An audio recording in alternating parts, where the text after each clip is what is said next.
Just give it a sec, Todd. We're waiting for. Just give me the cue. You can start anytime.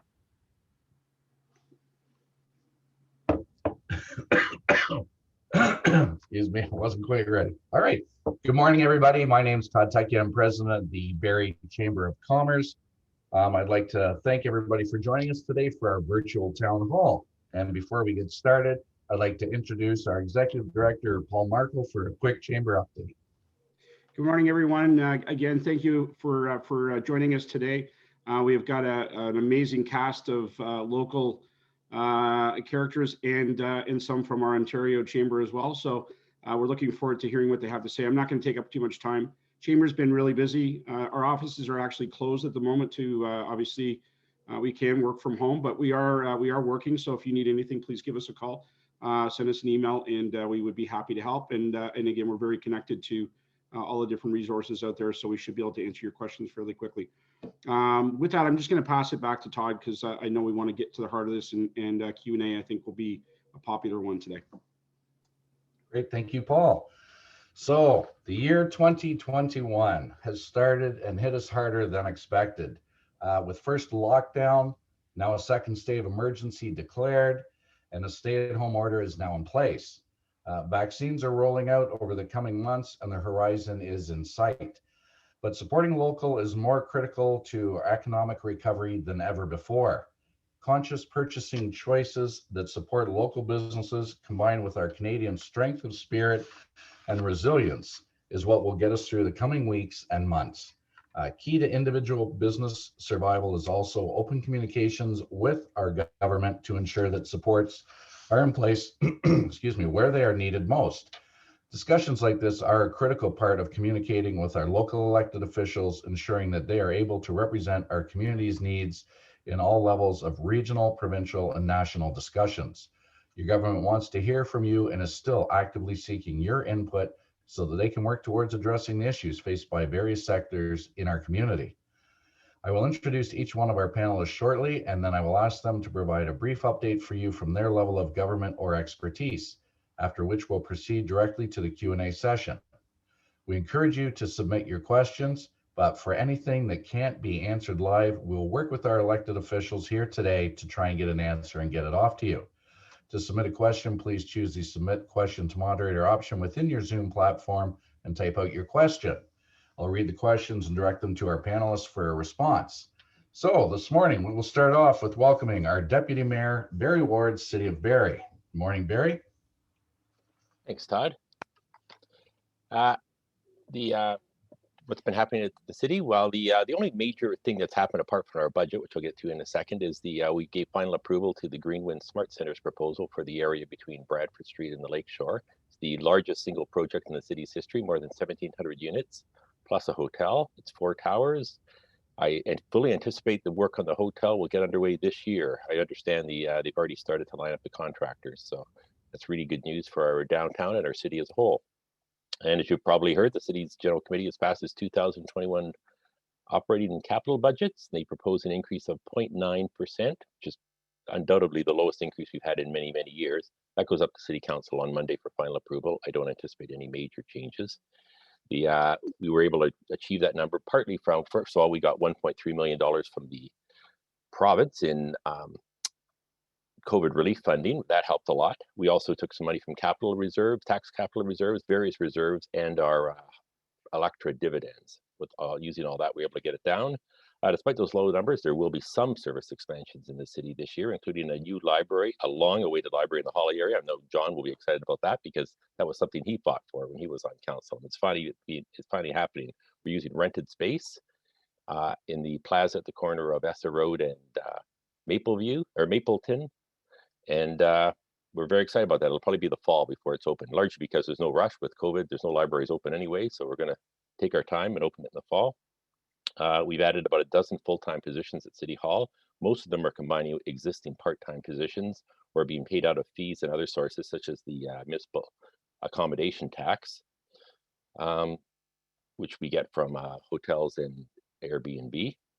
We are adding a manager of business development to oversee the economic and creative development departments. Paul will know that I was worried that we should be doing more to help, and I exchanged emails with him, but we should be more to help local businesses.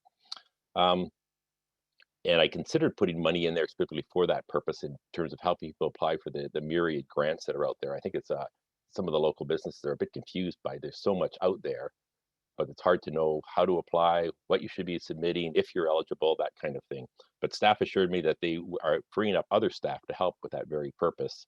And Sophie Slichter and his office have been working to make the Small Business Center the one point of contact to help businesses navigate these programs. The Small Business Centers received $32,000 from the province of Ontario as part of a small business COVID recovery network, and it's about to hire, in fact, we're just actually about to hire a full-time business consultant on a 6-month contract. And this consultant will be specifically tasked with connecting small local business owners to available financial supports.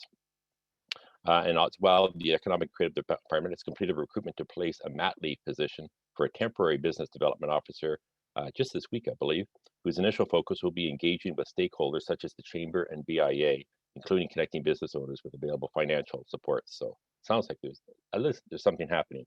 Our capital budget, as usual, a lot of road work, especially in the south end. It'll never be enough to catch up, but we are making progress. And there's a long list of stormwater works that we're undergoing. We put in money to tear down the Fisher Auditorium. We finally decided that's not going to happen. What we got cut, a few cuts. We're pulling out of the Georgian Theatre lease, which means we will not have a large performing arts center anymore, but it just wasn't being used partly because of COVID and partly because it needs a lot of upgrades and it's not worth putting money into something that we don't own, that we don't have any long range plans for. We eliminated Celebrate Barrie, which was probably going to happen anyways. I don't think we're going to be back to normal in May or June. We've scaled down our other festivals this year, and we are going to close all the rec centers on the weekends in the summertime, which may be controversial. We'll see how that goes. Thanks, Paul. Thank you, Barry. And one little thing you didn't touch on, there's been a lot of comments and questions about it, is the bridge, the Harvey Road Bridge, and that's going to open in a few months, I believe. Is that correct? Well, the work will resume in a few more months. Oh, it'll resume. See, It didn't quite get finished before the cutoff Right. for winter construction, and so I understand it's about a month left of work at the most, so it will be opening as soon as construction season gets underway again in the spring. Perfect. Thanks, Barry. Up next, Chief Kimberly Greenwood, Barrie Police Service. Good morning, Kimberly. Good morning, Todd, and good morning, members of the Chamber. I just wanted to say a few words on behalf of the Barrie Police Service in regards to the current stay-at-home order under the Emergency Management and Civil Protection Act, combined with the continued orders under the Reopening Ontario Act. And these are important measures in protecting our community from the COVID virus. Our enforcement efforts will be aimed at those individuals or organizations who overtly put others at risk and show no regard to those provincial orders. Our initiatives will be both complaint-driven and proactive, and our goal is ensuring compliance to make sure that we have a safe city and everybody is healthy. Our officers will continue to focus on what we are calling the 3 E's.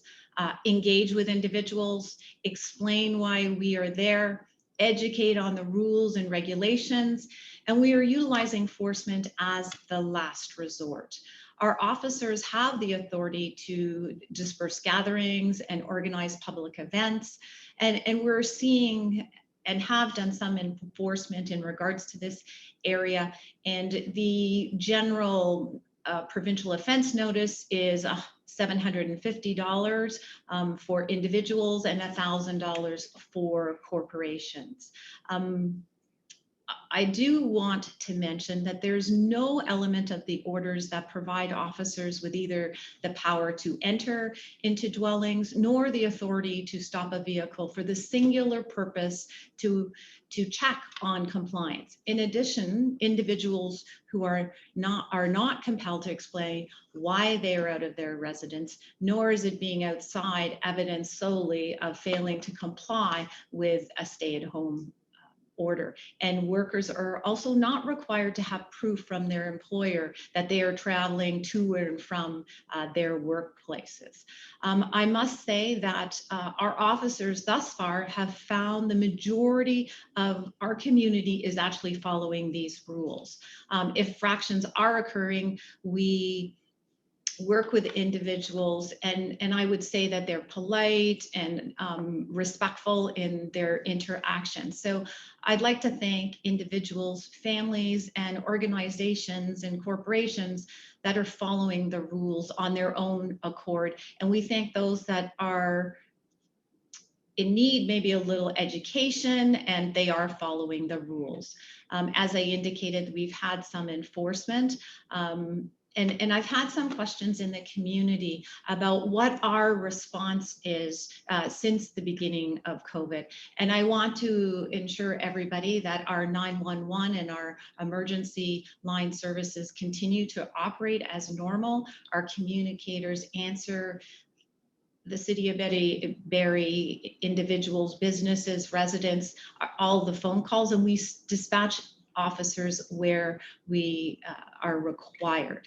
So please be assured that there's no concern in regards to a police response in our community. And by us implementing COVID workplace safeguards and controls, we have strict PPE use and health screening for our members.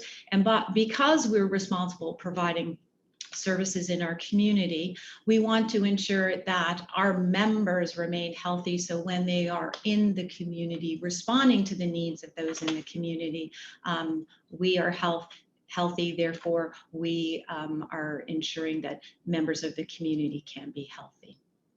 So Todd, I'll turn it back to you. Perfect. Thank you, Kimberly. Up next, Andrea Kanjan, MPP Barrie Innisfil. Good morning, Andrea. Good morning, everyone. Thank you for inviting me. It's good to be here with you all again.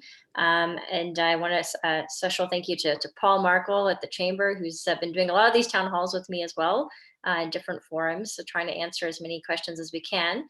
And I just wanted to highlight a campaign that we're working on with the Chamber and the team there, and just want to thank you for your support. And that is, as much as this lockdown and this stay-at-home order is of course affecting all of our small businesses, and so of course we will have to find ways to support them and do it safely. As we heard over the last few weeks in our community, especially, is community spread of course is causing other consequences in our senior homes, our long-term care homes. These are individuals who've built the foundations of our country and what we know today. So we do owe it to them to protect them. And so individually, we could all do our part to try to do, every action we take in our community, there's going to be a ripple effect. And so protecting those homes is, of course, essential, but also being mindful of supporting those in our businesses as well. So a lot of our businesses, as Rocco and Todd talk about a lot, is the pivoting, right? And so many of our local businesses had not had an online platform before, and now they do.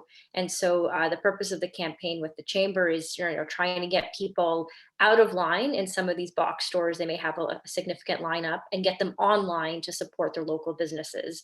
And certainly that's a lot of them have that platform. So before you go and you Google or you type in that search item that you need in Amazon, really educate yourselves as to what is available through a small businesses. And certainly Paul and his team have been super helpful with that, and identifying, if you're going to go buy a widget, instead of buying it at, Amazon or a Walmart, we have the local woman or man who makes the widgets, right? So it's an easy way to support local. It's safe because it's purchasing it online. And of course, you can also do curbside pickup, which is also very safe. And that's sort of first and foremost, because the sooner we can get this pandemic under control, not only will we have a healthy population, we'll also have a healthy economy and local businesses. But those two go hand in hand. So just emphasizing that. Vaccine, of course, is the huge hope and the light in all of this darkness. We just have to look for it, but it's there. We're very lucky in our region. This is going to have a significant impact on our businesses and our community, is the rate of our vaccination locally. And so, Simcoe Muskoka District Health Unit, to the credit of all the team that works with Dr. Charles Gardner, they have been able to significantly vaccinate a lot of our long-term care population, and they're working on senior home populations. I know today they're going into the seniors home at Roberta Place as well, beside the long-term care homes. So certainly that's being prioritized in our community. Next week will be a challenge with the distribution center put on hold, but we're all there. And so that's going to be a big factor to helping our small businesses, because the sooner we can get people vaccinated and we can get through this, the sooner we can go to business as usual. But in the interim, there's two quick things I just want to highlight if you haven't applied for them. We've delivered the small business grant. We'll go into details on that, I imagine, this conversation. But because we are in the state home order lockdown zone, our region has access to funding that we didn't before when we were in red zone. So if you haven't applied for energy support or property tax support, do that now, because if, for example, again, looking at the hope and light of the tunnel, if we do go back to, say, a red zone at some point in a region, you will not have access to those grants. And so the energy support, the property tax support, really key. PPE support, it's a one-time grant, so utilize it now, because it won't, you can only apply for it once and that's it. And if your common question is if you're paying rent and your property tax is in the rent, if it's a separate line item on your rent, then you can apply for the grant for support. But if it is already included in your rent, you won't be able to. So just wanted to clarify that one. But again, thank you to the Chamber for having me. And there's lots ahead. I'll let Doug touch on other points, because there's a lot happening at the provincial level as well. Thank you. Great, thank you, Andrea. Up next, Attorney General MPP Barrie Springwater Oro-Medonte, Doug Downey. Good morning, Doug. Good morning, Todd. How are you? Great, how are you? I'm really good. So I'm just going to carry on where Andrea left off, because there is a lot of stuff. As a province, we've adjusted the business education tax to get that lined up. That's helping people. We're getting the hydro rates lowered, so your input costs are there. We're providing a bunch of supports. I don't know if Barrie Council, I didn't catch whether Barrie Council created the new tax class for small business that we opened up. I know they were talking about it, so I don't know where that is yet, but that can help the small business. If you would, during the budget, it was we passed a motion to have staff report back on it. We don't have to do it right now. We'll do it when we do the tax classes in a couple of months, so it'll be looked at. That's great. That's great. Obviously I think it's a good idea. We wouldn't have put it on the table, but it's another way that small businesses can be helped. So that's good. And I'm thrilled about the announcement or the decision on the new hotel in that space. But I thought I heard Barrie say that John was working on it, but they got rid of him and then they got it done. Is that what you said, Barrie? I actually thought of that after. That's not what I meant. John laid the groundwork for it. It took him a while to find a location. The big thing was finding a location. We found a location. No, it's great. It's going to be transformative for the downtown. It's very, very exciting. So, our offices are still very busy. A lot of phone calls and a lot of emails, and happy to have that. And our staff are working nonstop, trying to assist businesses. We have some real good success metrics, like the digital Main Street and the digital assistance. In my part of the riding alone, there was $80,000 spent so far helping small businesses. So, people are starting to access the supports. The small business grant that Andrea mentioned was within the first 24 hours, was very subscribed. And so we're having some success with putting that money out there. But she's absolutely right. You need to do it while we're in this classification. We're working with Dr. Gardner and the public health unit on a regular basis to try and fine tune things and get information and get some consistency. We're working with bylaw and different municipalities to see if we can get some consistency there as well. And of course, Chief Greenwood is an important piece of that puzzle. So, for what I'm finding is people are getting concerned about all the information. Like you say, there's all these grants, and that's why it's important that the Chamber and Sandbox and others and Stephanie and then get out there and help people wade through, because there is a lot of support to be had. And you're going to hear that, I expect, from John as well federally. So I'm going to stop there. There are a ton of things going on, but I do want to hear the questions. And I also want to say it's great to see Rocco from the Ontario Chamber as well. So thank you. Great. Thank you, Doug. Up next from the Ontario Chamber of Commerce, Rocco Rossi. Good morning, Rocco. Thank you, Mr. Barrie Chamber. And I was delighted by the news of the library. As you can see, I'm a big library fan. And if I were to pull out from my Dickens section on Tale of Two Cities, it perfectly describes this year. It is the best of times and the worst of times. I mean, the second lockdown is far worse than the first in many respects, because at the first, our members had some capacity, business had capacity to borrow. 11 months later, clearly people are up to their eyeballs in debt. Yes, so delighted to see that the small business grants were outright grants of $10,000 to $20,000 and not more debt, because quite frankly, can't take any more on. And we'll look actually for more, and really encourage our members to take advantage of the property tax relief, the energy relief, and that PPE grant of $1,000, because every bit helps. But it can't just be on government. All of us, as Andrea was pointing out, have the power of our wallets, because your purchase is someone's livelihood. And so we need to get out of line and online, but we need to click local. So incredibly important what we can do. And of course, what makes the second lockdown less ugly than the last one is we do have a light at the end of the tunnel, and it is the vaccine. This week, we at the Ontario Chamber launched a vaccination support council. We have over 100 major businesses, colleges, universities, trade unions. The Barrie Chamber is there, of course, representing.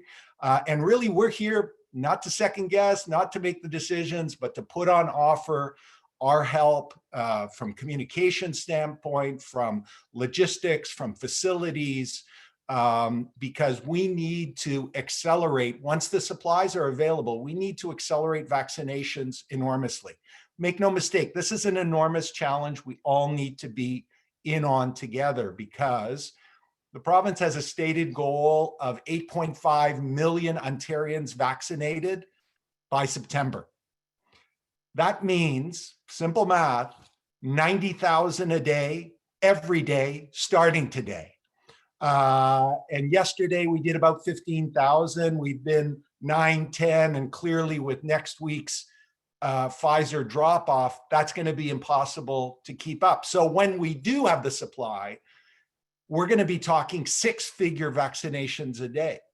And to put that into perspective, you know, there was much brouhaha over opening up the Toronto Metro Toronto Convention Center as a max vaccination site, 250 a day in that size facility. So think about how many facilities are going to be required. We're talking pharmacies, we're talking job sites.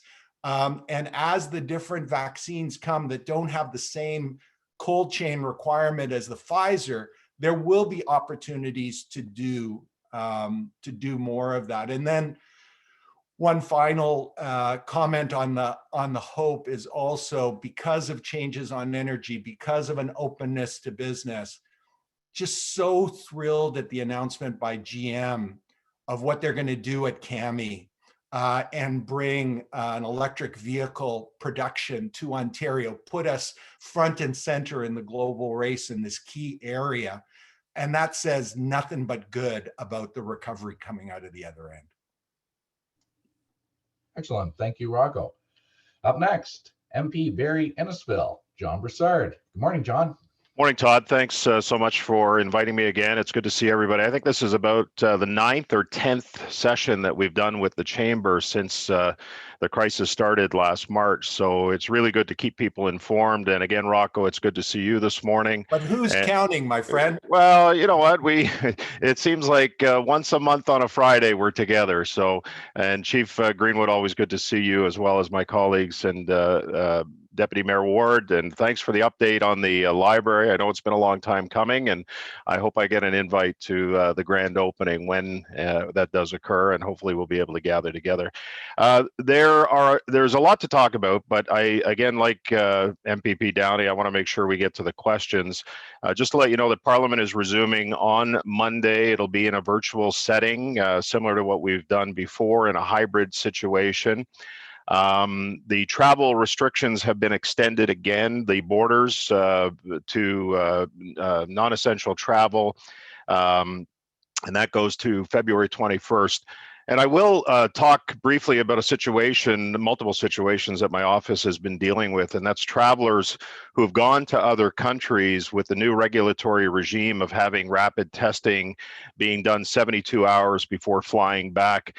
There have been several cases where Canadians have tested positive for COVID-19 and have not been allowed to get back on the airplane. You can imagine the anxiety that that's created, being stuck in a foreign country, in addition to the costs associated with it. And even when you do go away, some of the rapid testing regimes that countries have put in place have really escalated in price. There's one situation that I heard about in Cabo San Lucas where somebody was away that cost them $1,800 US each times 2 to get a test. And so the range of cost of that testing is anywhere between $300 to $500. So everybody needs to be mindful of the current situation with respect to traveling. The other thing that I would say on the part of the Chamber, and one of the things that you can do, and I know, Rocco, you touched on this on the issue of vaccines, really encourage the government to approve additional vaccines that are in the pipeline, like AstraZeneca. For example, it's critical that when other countries and other regulatory bodies with similar testing and regulatory regimes like Canada, and I'm speaking specifically to the FDA and the CE, European Union, are approving these types of tests, that we need to, UK. and in the UK, we need to do it quickly. And the other thing that I would encourage you on as well is the issue of rapid testing. Our rapid testing regime needs to be expanded. I'm aware of rapid tests that have been in front of Health Canada, 3-minute antibody test that's been in front of Health Canada since March that hasn't been approved. I watched CTV News last night. There was a nasal swab rapid test that some people are using, some companies are using, that hasn't been approved at this point. I'm aware of Daniel's company, a manufacturer, who is next week going to be putting approval ahead of Health Canada for another antibody rapid test, the 3-minute test. We need this. Not just the vaccines, which we all know is a problem, but we also need our government to move on the issue of rapid testing. And if these, the one in particular that I'm talking about, the rapid test that's been in front of Health Canada since late March, early April, they've already received US FDA, CE, and British approval. They've sold 400 million units around the world of this rapid test that takes 3 minutes with a 98.4% efficacy rate. So why have we not approved this? So I want the Chamber, at not just the local, provincial, and federal level, to put pressure on the government to approve these testing regimes. And I'm sure that we'll be discussing this as Parliament resumes next week. The other thing Andrea talked about, the small business, I can't begin to tell you, and you'll probably hear it a lot, and many of you who are on this call today understand just how dire the situation is. Yesterday, we heard the Canadian Federation of Independent Business release a study that said 1 in 6 businesses will potentially fail coming out of this. There could be more, but that could impact 2.5 million Canadians. So when we talk about businesses, we just don't talk about the products or the things that they produce. There are people who are employed in those businesses that will be severely impacted as a result of this crisis. And we need to make sure that we have vaccines and rapid testing to ensure that that economy opens up as quick as possible. There are many federal programs available. My office is always here, has always been here to help guide people through those programs. And the last thing that I'll say is upcoming tax season. I know that just before Christmas, the federal government sent out almost 600,000 notices to Canadians regarding taxes that will be owed. That includes the CERB for many of the people that are on this call who have taken in the CERB. Tax season will be impactful on your family. So make sure that you prepare for that because I expect that we're going to be getting a lot of calls, having to guide a lot of people through tax season. So just I beg you to be ready for upcoming tax season because the CERB was not taxed at source, but you will pay taxes on it when you do your taxes. Lastly, shop and support local. Simple example that I can give, my snowblower malfunctioned. I needed a part from Briggs & Stratton. I could have gone directly to Briggs & Stratton. I went to Mercer Equipment. It was an $8 piece, but it's an example of what we all need to do in order to shop and support local through this crisis because they need our help now more than ever. Thanks, everyone. Great, thank you, John. Also, today we would have had Doug Shipley here, our MPP, Barrie Springwater, or sorry, MP. I always put that extra one in there. Barrie Springwater Ormondante, and unfortunately last night Doug had to send along his regrets. Something came up, which was, I guess, in his opinion, more important than us. And you know, I'm going to have to trust that he's being truthful on that one. So, anyways, we are going to go to the Q&A portion right now. So, just a reminder to everybody to submit your question to the moderator. Please choose this option within your Zoom platform, and I'll direct your questions to the panelists. And I will go right into the questions now.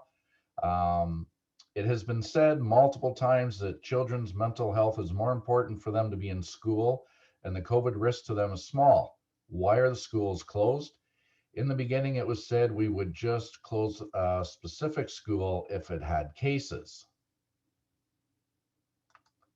Throw that out, I guess, to our MPPs. Yeah, I can start on that one. Again, we're working with the Chief Medical Officer of Health. You may have seen yesterday, today's Friday, Wednesday, news came out that we're opening in 7 more districts, getting the kids back to school. And because it is important, I mean, the mental health impact on the kids is significant. We know that, we're hearing that. It's also significant for people who are trying to manage their own work lives. You know, people are at home. We were told just before you came on, Todd, that, you know, normal people are juggling kids and internet and all the things. So we know that it is very important. So we're working with the doctors to get the best advice we can from them on how we can do it safely. It's not all about kids getting sick. It's about kids spreading as well. So that's part of the rationale that we're getting on it. I can tell you Minister Lecce is working nonstop to move us towards safe opening as fast as possible. So you saw that the next 7, the north was already open, another 7, and then others to follow when the doctors tell us it's safe to do so. Great, thank you, Doug. Next question up, and it'll probably go more towards Kimberly and Barrie Ward.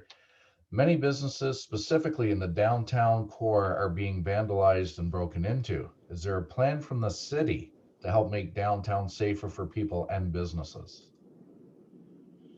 I'll let Kimberly answer the short-term answer for that, and I may answer a longer-term answer. Sure. Okay. Thank you very much for that question. In regards to the crime and disorder, we have seen a shift in that since COVID. We are still responding to calls for service, and we have invested in our community response unit that does focus their attention in our downtown area. We also have the resources in regards to crime prevention through environmental design. So if we have businesses that are on the call today, or those that aren't on the call but would require support from that perspective, we do assessments to ensure that businesses, even when they're not able to be there, that their businesses are not a target for those crimes of opportunity. So we will continue to invest in our community response unit. We do have increased patrols in the area of the downtown. And as we focus in on our strategic plan with our priorities, the safety of our downtown is key to the safety of the whole city. So it is one of our priorities and our objectives that we're following up on. And I think in the long term, the answer is what it's always been: get more people downtown. I mean, I was downtown earlier this week and there's nobody there. I mean, it's scary quiet, except the people that are probably living on the street. They're the only ones there. And I think I think the answer in the long term is that when the businesses reopen after we beat COVID, that'll help because there'll be more people down there. And I think in the long term, we've certainly got a lot of plans. As we talked earlier about our plans for the Greenwind Smart Centers proposal, which is 1,700 units. There's more than that in other proposals going forward. I think those are all people on the street. I think that we also hope to replace the Fisher Auditorium with a new Performing Arts Center downtown someday. All those things bring people downtown, and they'll all help to. When you have people on the street, you have a lot less crime. So I think that's the long-term answer. And Deputy Mayor, I just follow up with one note. When we talk about the people that are vulnerable and living on the street, I'm very happy to report that there has been resources put into ensuring that there are lodging for individuals that choose. So we have seen a shift in the last couple of weeks in regards to the weather has been helpful, but also the county and the social services that are in our downtown core have made additional services available and a place for people to spend the night so they're not living vulnerable or rough on the streets, which help us as a community and having a presence in our community. And when we see the growth with residents, that is also going to have a significant shift too.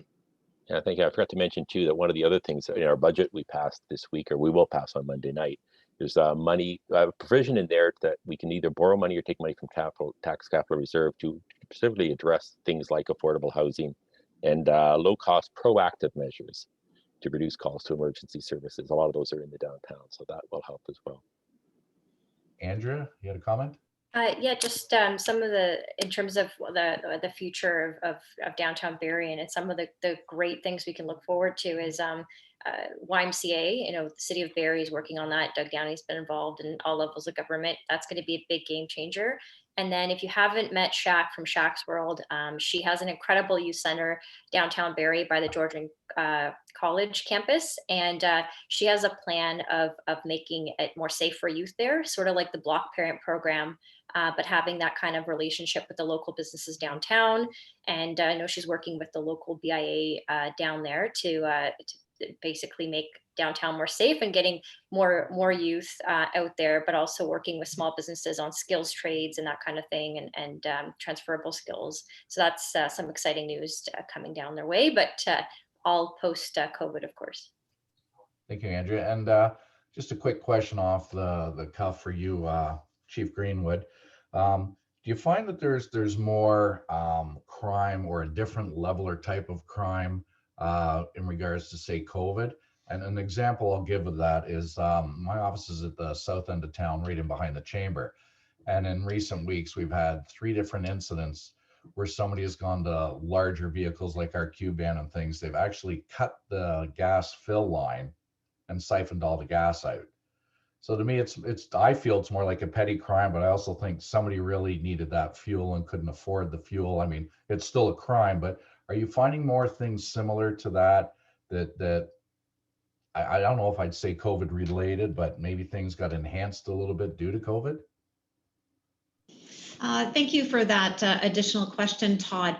We have seen in March, when the pandemic was first hit our city, our province, our country, we saw a dip in our calls for service, and we saw that people were staying home and not venturing out. And we saw a reduction in our calls for service during that time. And we also saw a reduction in crime and disorder. We have now, what I would say, back to our 4-year average in regards to our calls for service. And if those of you that are running businesses and are impacted by this type of crime, I really encourage you to report these crimes, because sometimes we need to look at trends and we need to be able to focus our attention on the key areas where we're seeing specific patterns of crime. So I can't specifically say that we've seen an increase in crimes of opportunity per se. We know that we have seen a decrease in intimate partner violence type crimes. And then when people were able to remove themselves from being in isolated circumstances, we're hoping to ensure that they are safe in those type of crimes. So out to the community as a whole here, please report these type of incidences to the police so we know where to focus our attention on. Great, thank you. Okay, the next one is a hot one that's been going on since last year. We'll just jump right into it. Is there a plan to stop big box stores from selling non-essential items? Why is it safe to congregate at one store when the smaller businesses have been doing such a great job at sanitizing and only letting one person in at a time? I'll jump in on that, Todd. I've been in the middle of that discussion for a year now, and I can tell you what we are doing is the big box stores are now down to 25% capacity. So the rules are in place, and the Ministry of Labor is specifically, as of about a week and a half ago, been renewing its inspections to get out there and make sure that compliance is happening, to make sure that the distancing, the checking, the cleaning, the employee side of things are happening. So, you know, there are pieces in place. I know that's not really the question, but that's a bit of an update on what's happening in the big box world. The discussion about what an essential item is very tough. You know, whether a light bulb is an essential item, who knows? And an example that somebody gave me that I thought was compelling, you know, a DVD player isn't an essential item. Well, if you have 4 kids and they're staying at home and your DVD player breaks, it may actually be an essential item. Like, how do you define what that is? We saw the Manitoba experience, didn't go well. They've changed it since. It just wasn't functional there. Look, what I can say is let's flip to the other side. So the small businesses, if people have plans in place, they want to talk to us about it, explain it to us. Those case studies are helpful when Andrew and I have the discussion with others, that we can say, no, here's how it really works. I've done that with dance studios to get a real understanding of each of the mechanical parts. So if somebody wants to demonstrate that to either of us, just let us know, and we can do it either by Zoom or we'll see how we do it. But those case studies are important for us to be able to raise and say, here's a way that it can be safe, and challenge potentially the decision on some of that. So that's kind of where we are. And I think Andrea's done some proactive work on that as well. I don't know if you want to talk about that. If I could just jump in, is you know, obviously, you know, Doug Downey and I have been very aware of the needs for small businesses locally. I know same with John Broussard, trying to support local businesses by going to shop local and those types of things. When it does come to big box stores, as Doug mentioned, there is more inspections.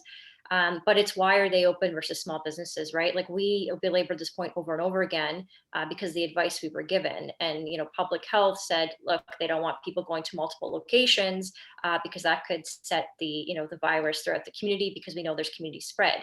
On the flip side of that is you have small businesses, and Tamira from Bliss Beneath, to her credit, like she identified something that, you know, she can do to keep customers safe. And she is, you know, for the products she sells is you know, borderline essential.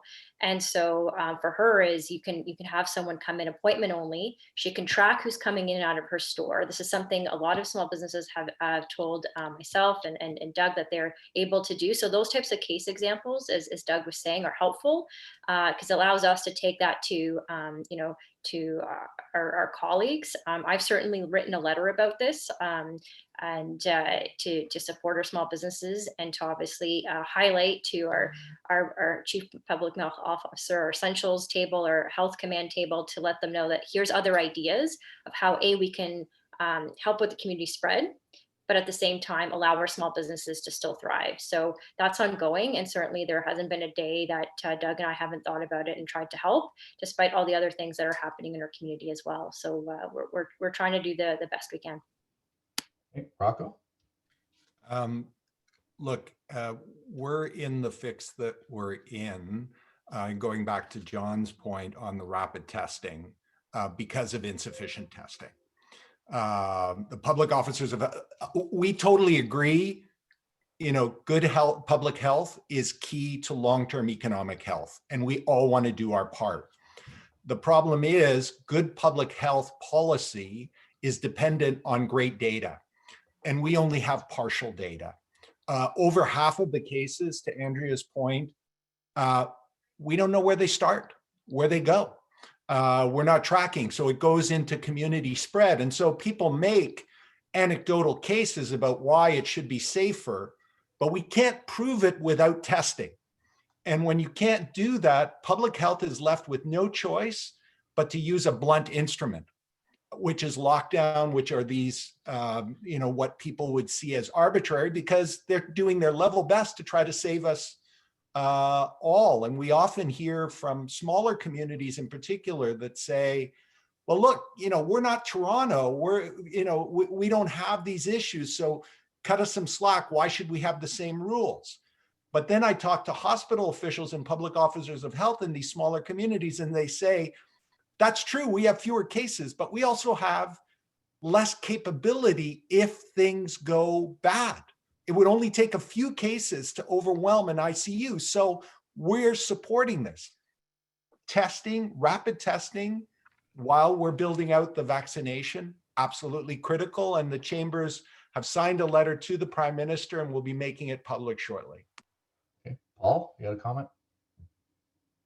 Yeah, I think and I agree with Rocco on his positioning, and I applaud Andrea for addressing this and doing what she can. And I agree again that small business shouldn't be in this situation, but unfortunately they are.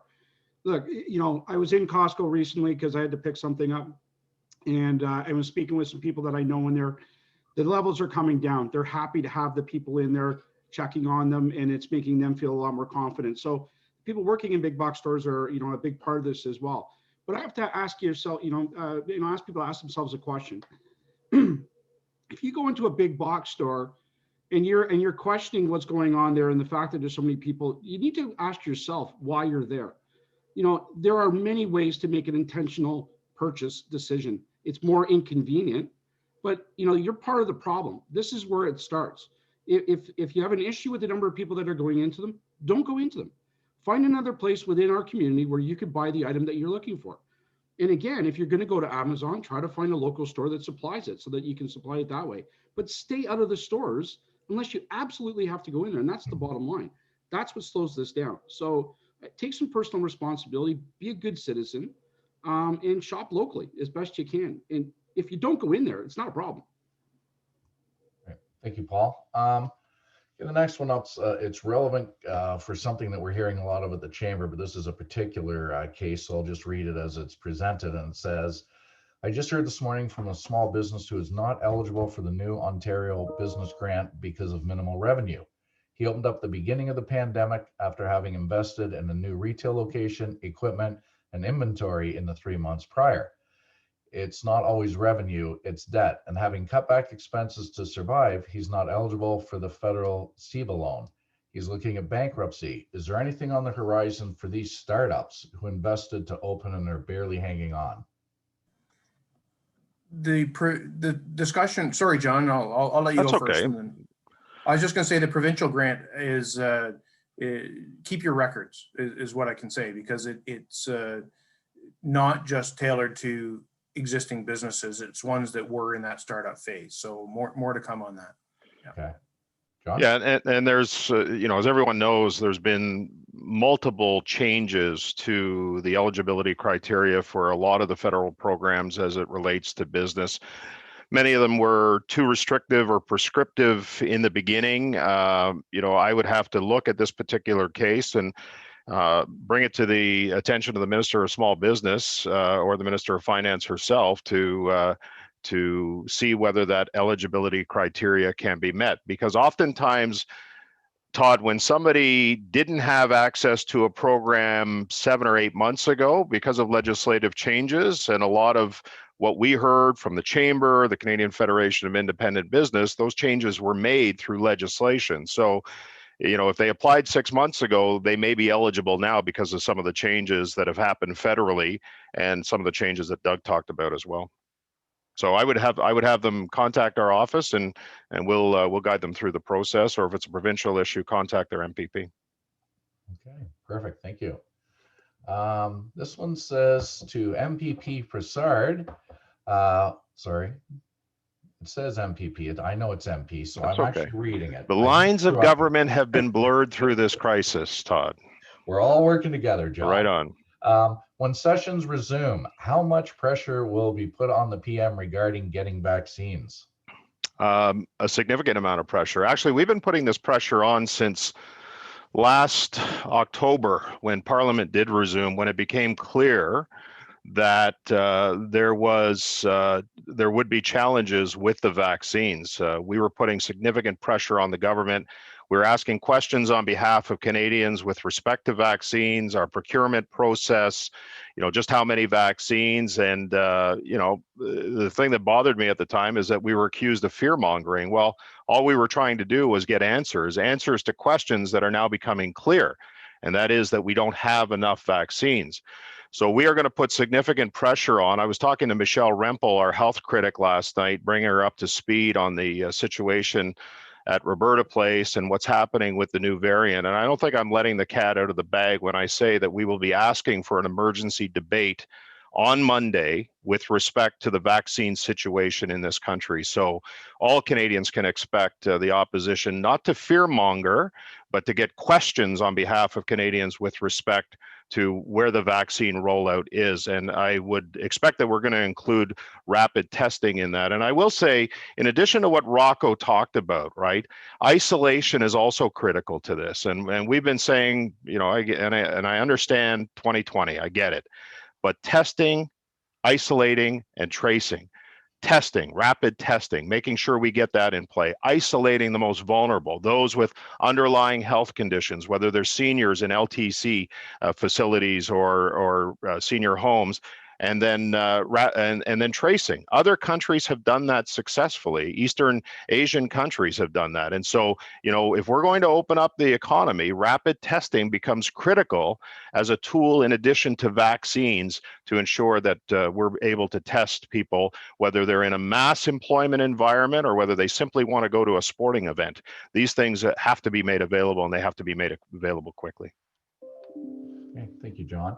I'm just sorry, Todd, if I can just jump on two parts of that. The rapid testing, that is part of the school reopening process that we procured tens of thousands of tests to do that. The second piece is the isolation.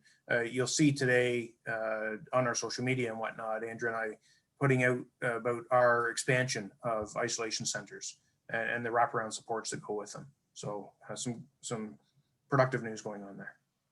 Okay, next one is in regards to childcare. It says, regarding the stay-at-home order, I'm not working and told to stay home until the restrictions are lifted. Am I supposed to be taking my child to daycare even though I am at home and off work?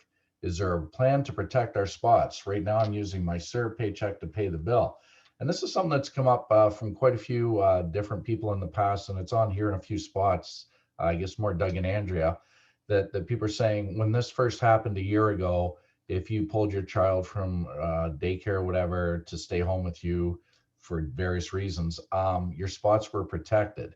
And people are saying now that their spots are not protected. I'm not sure if that's the case or what either you know about this. Do you want me to jump in, Doug?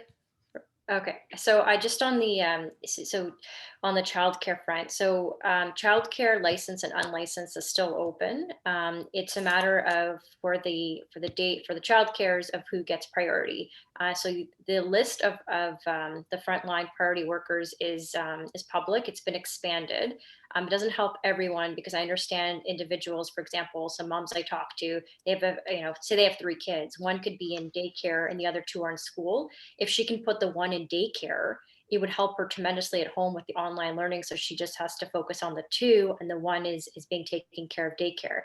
So it's completely understandable, and so there's been a few of those cases.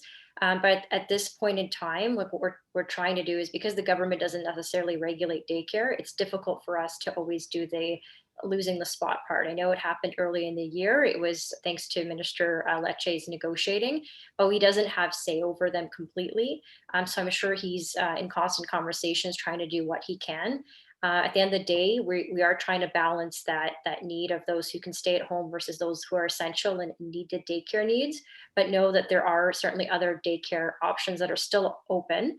And then in terms of losing the spot, I would imagine, just to be a daycare, and my office is in the same plaza as a daycare, is many of them don't want to lose their customers as well. So for them, it's if they give up your spot, that's a customer they lose, and they're going to have to recruit more in this setting.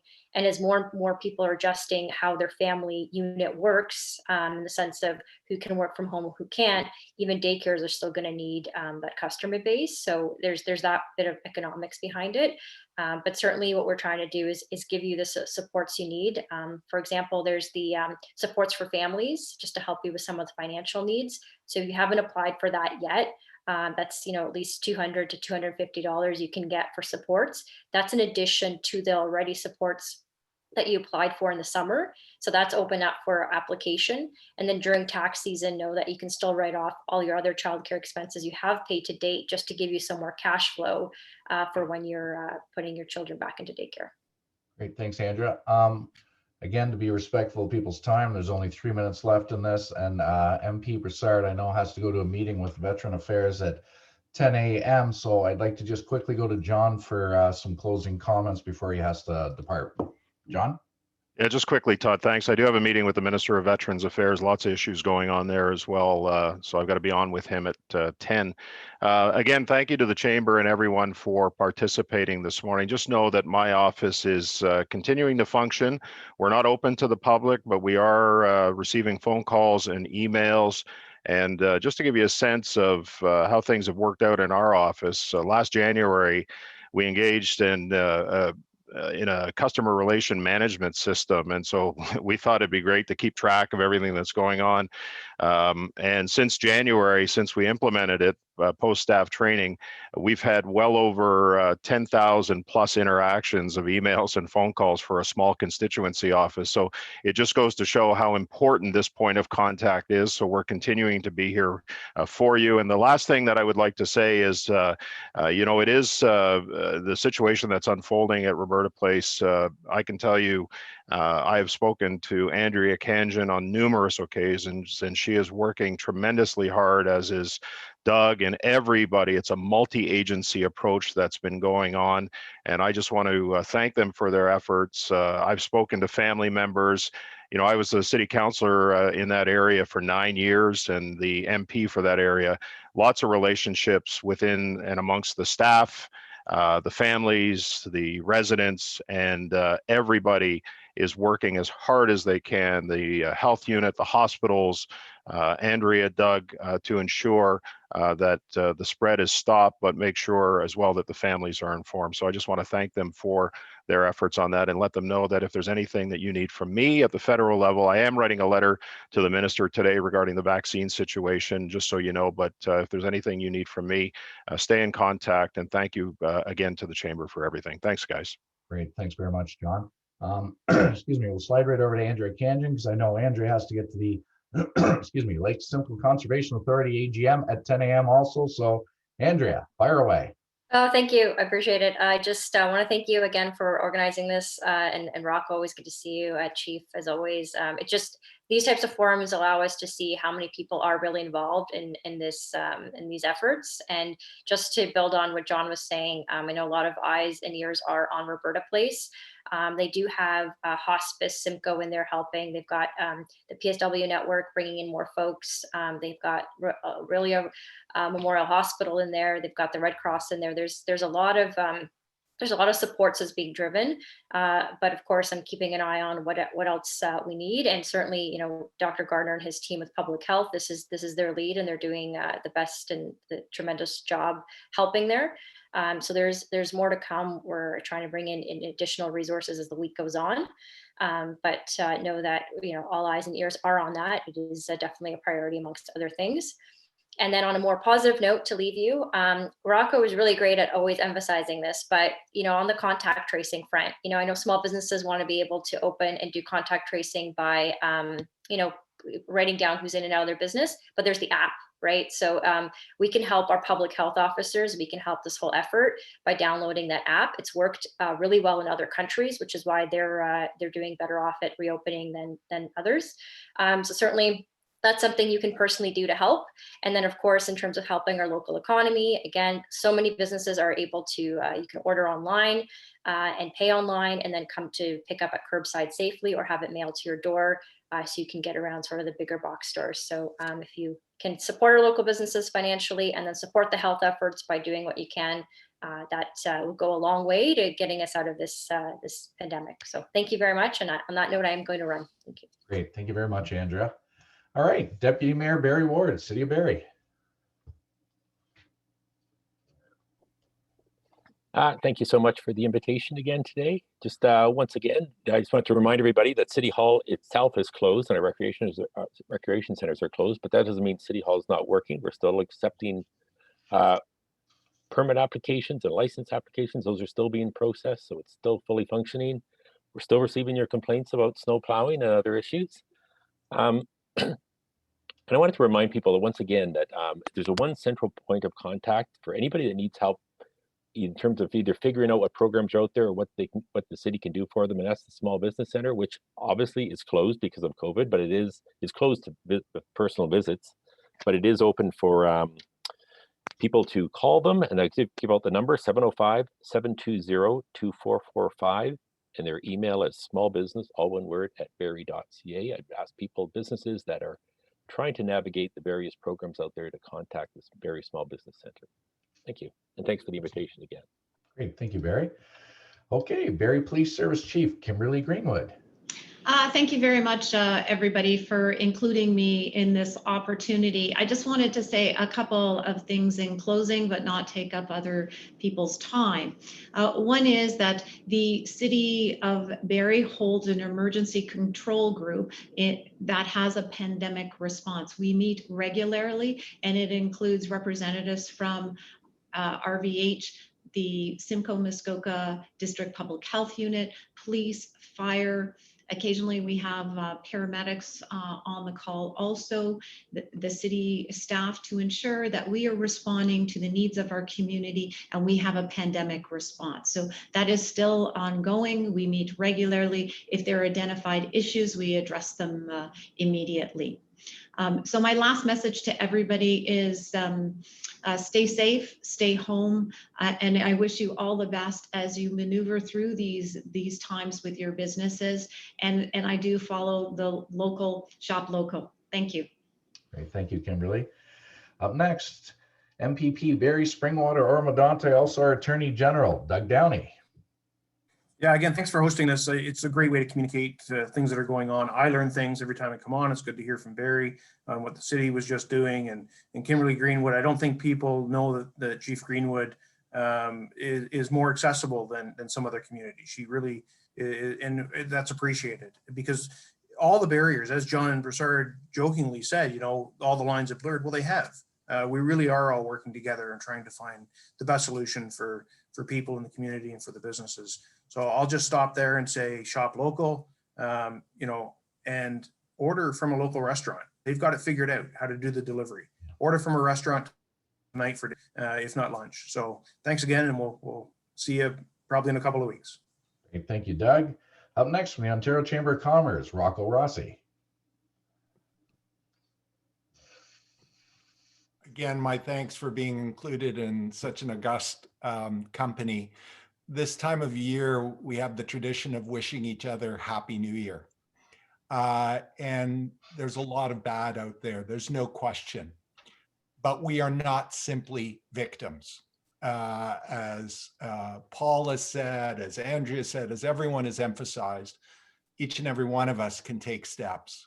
A wise person once said, the only way to predict the future is to create it.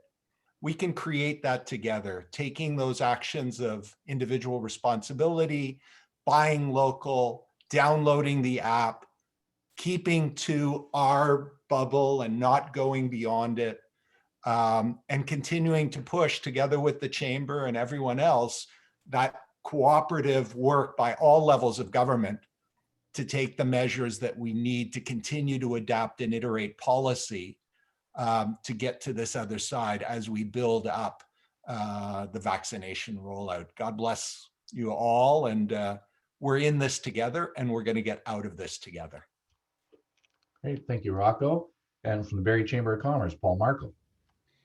Thanks, Todd, and thanks everyone for joining us again today. You know, these, as Doug said, that they're always great meetings, and I learn stuff every single time. Obviously, to be amongst great leaders such as yourselves is an honor. Doug, we've got a town hall coming up on Monday. I just wanted to sort of cross promote. I don't think Andrea said anything about it. That's more specific on communications between different organizations, and that one includes Dr. Charles Gardner, which we haven't really had a lot of direct contact with. So I would encourage people to sign up for that and join in and add some questions. And back to the contact tracing app, I'm not sure if people are aware, but we have access to a platform that we have joined that's also supported by the OCC called Get Ready. It's a contract tracing app that will certainly help businesses to keep track of things and maybe allow you to focus more on your operations and less on filling out paperwork. And it's a much more solid approach to doing things. There is a small cost involved with it, but the broader part of it is actually for free. So there's lots of stuff going on in the background. You know, the questions in the Q&A about what's going on with this and who's working on it. There are task force and groups on all different levels. There's lots happening in the background, and when stuff gets curated to the point where it needs to be delivered, then it comes out. So please ask questions. If you've got suggestions, call us up, let us know, and we will pass them along to the necessary and pertinent people. That's it. Thanks again for coming. Great, thank you, Paul. And in closing, I'd like to thank our panel once again for their time today, our viewers for joining us. The work that you are doing in your business every day is significant to our economic recovery. Thank you for the work you've already done to flatten the curve and for your continued focus on protecting our community. Please continue to shop local, support neighbors, families, and friends with your intentional purchasing choices, especially through this current lockdown stay-at-home order. The Barrie Chamber is here to help you through this. Don't hesitate to call or email, even though the office is physically closed, we're still here to help you. And just two upcoming events real quick is it's called Under Reviewed, and it's how Barrie businesses can up their Google game. It's January 26th at 10:30 a.m., taking advantage of Google reviews and algorithms. And the next item up will be on Wednesday, January 27th. It'll be the Chamber Chat Network. It's a noon event. Meet online with other area business leaders to connect in small groups, breakout conversations, larger group check-ins, and more. And with that, once again, thank you, everybody, and have a great day.